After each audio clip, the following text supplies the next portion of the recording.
Good morning বন্ধুরা। মুখ ধুয়ে বাসি নাইটিটা চেঞ্জ করে চলে আসলাম তোমাদের দাদাভাইয়ের জন্য চা বানাতে। আসলে আমি বাসি কাপড় পরে কোনো কিছু করি না, তার কারণ বিয়ে হওয়া থেকে এই নিয়মটা পালন করছি। মানে নিয়ম বলতে আসলে মাকে আমি ছোট থেকে দেখেছি যে মা বাসি কাপড়ে কখনো কাউকে কিছু দিত না, এরকম কিছু। তো সেটা আমিও পালন করতে করতে আমারও সেই অভ্যাসটা হয়ে গেছে। তো যাই হোক, গ্যাসটা মুছে নিলাম, নিয়ে বাটিতে চা পাতা, চিনি আর একটু আদা নিয়ে নিয়েছিলাম। চাটা বসিয়ে দিলাম, চাটা হতে থাকুক, ওদিকে বাসনগুলো গুছিয়ে টেবিলটা ভালো করে মুছে নিলাম। বাসনের অনেক জল পড়েছিল, টেবিলটা মুছতে মুছতে এদিকে চাটাও হয়ে গেছে। আর এই কৌটোটাতে করে তোমাদের দাদাভাই প্রত্যেক দিন দুধ আনতে যায়, সেই জন্য কৌটোটাকে আমি ভালো করে ধুয়ে নিই প্রত্যেক দিন।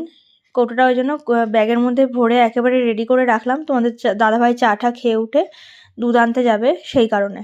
তো এদিকে চা, বিস্কিট আর আমার কিছু ড্রাই ফ্রুটস নিয়ে বসে যাব